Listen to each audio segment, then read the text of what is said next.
Ignition sequence start.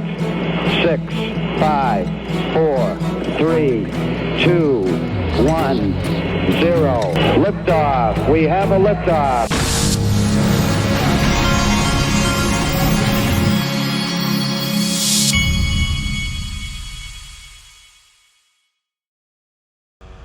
Hey everybody, this is the Digital Asset Investor, and before I get going, I want to remind everybody right now on the Link2 platform, my sponsor, linqto.com, you can trade any Ripple equity that you own into shares of other private equity if you wanted to diversify some. They've got it up there right now where if for every, I think it's for every $10,000 worth of Ripple that you trade, they're going to give you $1,000 of XRP as well. Just wanted to make you aware of that. Here we go. First thing I wanted to show you is this is the Vanguard CEO. We won't be pursuing a Bitcoin ETF. Just like we don't use gold as an asset class. Wait a minute. I thought this was the new CEO. I think that's the one that they got rid of because this guy must be behind the 8 ball. Scratch that. Monica Long retweeted her interview. She says, long-time listener, first-time caller. I had a great conversation with Frank Chaparro on the Scoop around Ripple's product evolution and how the soon-to-launch Real USD stablecoin will complement our use of XRP for most efficient cross-border flows. So we covered a lot of that interview, so we'll go on.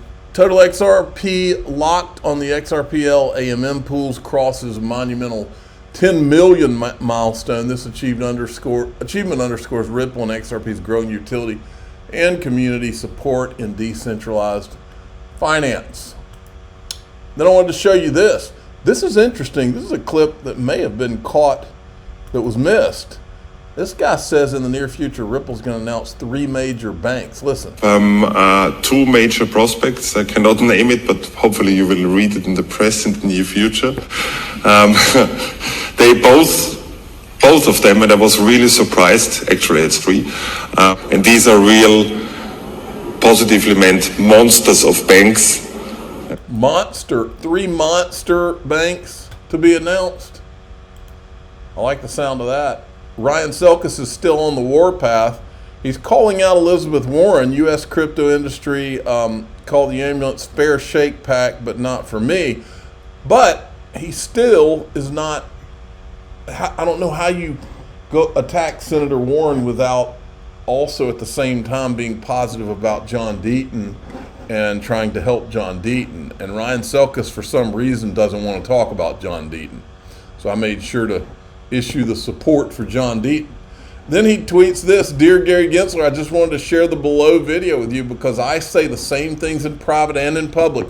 On Twitter and on video, I will continue saying these things to increasingly powerful people until you are out at the SEC. Who is Gary Gensler and why is he Satan? Everything that the SEC has done under his guidance with respect to the crypto industry has been in bad faith, challenged in the courts, and successfully overturned. Just doublespeak, out of control, side door rulemaking, anything that they can do to possibly cripple the growth and trajectory of the industry and essentially punish anyone that dissents. They've gone after Kraken, they've gone after Coinbase, they've gone after every single one of the biggest players in the industry. The only one that they didn't go after, of course, was FTX. They missed that one. Oops. He's incompetent. He's corrupt. I think he's just done a tremendous disservice to the SEC. We are operating in good faith. They are operating in bad faith. It's come at the behest of Liz Warren's political priorities to centralize control and oversight of all financial transactions and Chair Gensler's insatiable quest for power to become Treasury Secretary. He's the most corrupt person in the U.S. government. That's a high bar in this administration, but I do believe it's true.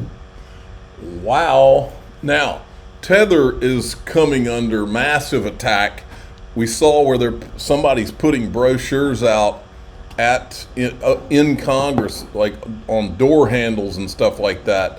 Look at this clip. This is, I think his name's Stuart Hogner. Let's see, Tether CTO General Counsel.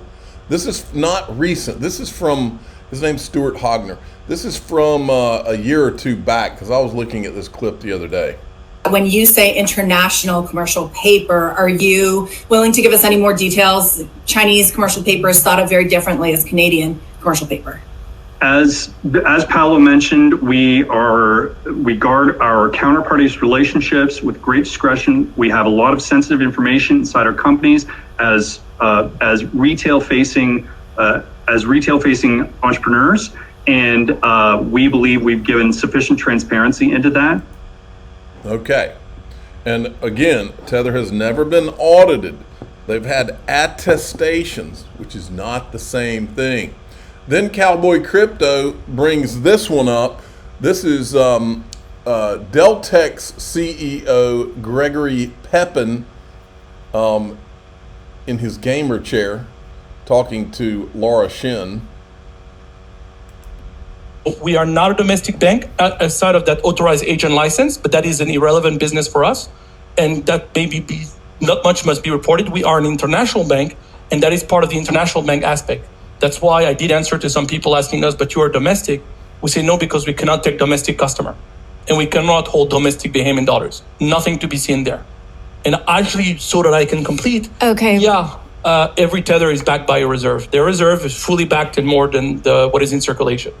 That, I mean, we can see it firsthand. So I can confirm you that. Okay, interesting. So then are all the dollars that back Tethers held by Deltek? They're reserved, like I said, all the Tether in circulation. They have the reserve matching that and more probably, but they have the reserve. And there is no secret. And when you look at the article, and you can trust him. The reserve, like the entire reserve is there. They have sufficient held by Deltek? Held by Deltek and probably other institution, but beyond what you would expect for treasury management. So earlier you very easily said that Deltek is holding the reserves for Tether, but Tether famously hasn't had a true audit of its books. Why not? And does that fact give Deltek pause? So first of all, like I said that, the Tether is fully backed by their reserve. So that's not a secret. They've been repeating that over and over.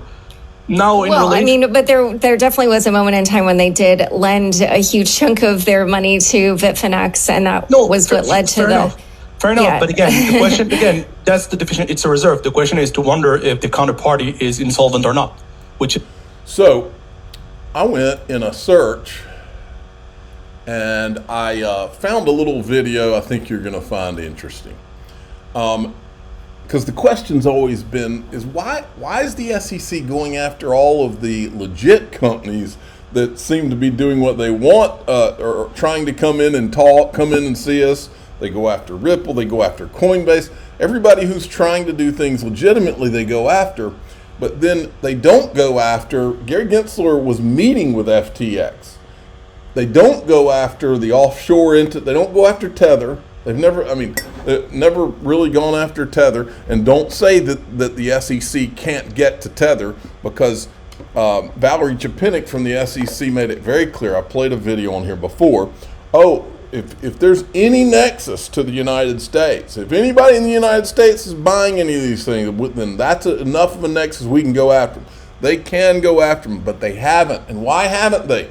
Well, I think this video might open your eyes to some of the why of that. But before we get started, let me remind you, Gary Gensler was MIT. His boss at MIT, was Glenn Ellison. Sam Bankman-Fried went to MIT. I think Caroline Ellison did too. But anyway, she was the CEO of Alameda Research, which was Sam Bankman-Fried's one of his companies. Okay? Gary Gensler just happened to work for her dad. This guy just happened to be donating massive amounts of money to the Democrat Party and sending money through the Ukraine that just happened to show back up at FTX. Against that backdrop, and let me remind you of the other thing, when BitBoy went down there and he was making a big deal out of FTX and all that, he also went and visited Deltek Bank that you just heard about. He went over there and visited Deltek Bank, and he was making a big deal out of how they only had 1 or 2 parking spots. Now, against that backdrop, watch this and ask yourself, why has Gary not gone after Tether? We'll get past the graphics here. Alameda Research for a long time was the trading firm that issued the largest number of tethers, principally on Tron, totaling in excess of 35 billion total issued. And we were able to identify, I want to say around 1 billion in redemptions, so still net out well in excess of 30 billion in issuance they did. And they did that in ways that aren't entirely clear, because none of the forensic accounting that's been done as part of the bankruptcy or Sam Bankman-Fried's criminal trials seem to point towards 35 billion US dollars moving through these accounts. But we can identify some of it, and a lot of it was moving through Deltec, who was a partner bank for both Tether and Bitfinex, though Tether has moved the bulk of their banking to other Caribbean banks at this point. But Deltec was this important bank that kind of mediated a lot of this relationship. If you look at the lawsuit filed by the FTX debtors in possession against Deltec, they detail Deltec's role of extending effective loans to Alameda Research so that Alameda Research could get tethers without actually paying for them. And this seems to be kind of the key to starting to unravel the whole relationship, is that Alameda Research was able to effectively get fronted a large amount of tethers, and then based on Sam Bankman-Fried and other executives' public statements, they had some place, and we can talk a little bit about what that probably is, some place they were able to consistently and relatively quickly sell these tethers for over par. And so what this relationship seemed to look like was Deltec would extend the money to Alameda. Alameda Research would then be able to get a large allotment of tethers from Tether. They would take those tethers and sell them somewhere for over $1, get that money back, and then pay back Deltec. And so the primary drive of the relationship here is that Alameda Research was a client of Tether and one of the most important, and then Deltec seemed important in the financial intermediation of the Tether Alameda Research relationship. And I just want to add one thing here. Based on what we recently found out, there was a Kroll creditors report that came out last week, and it specifically had mentioned that Ryan Salame had extended a loan to Deltec of what was it, $50 million because Deltec didn't have liquidity, which is crazy to think. That is crazy. Wow. Right? Like a bank. Yet, but damn. So this was kind of a two-way street where it's yes, we had Tether supporting Alameda and Tether being supported by Deltec, who would extend these loans to Alameda, and they would work with FTX front-running customers, or however they were doing this to try to capitalize on it and get their arbitrage. But then also you had executives from FTX and Alameda helping Deltec, which is just weird, wild, strange. Almost like both operations are set up for offshore money laundering, and if they ever get busted, Gary Gensler can hold up his hand and say, see, crypto's shady. But in the meantime, it can be useful. That's what it feels like. DAI XRP, we're going to take you even further down the shady rabbit hole. This thing, everything that's gone on for the last 20 or 30 years just feels like it's all been a lie. We're going to go into more of that, more of this. I'm the digital asset investor. I'm not an investment advisor. This is for entertainment purposes only. Please subscribe, hit the like button, tell your friends and family that away we go.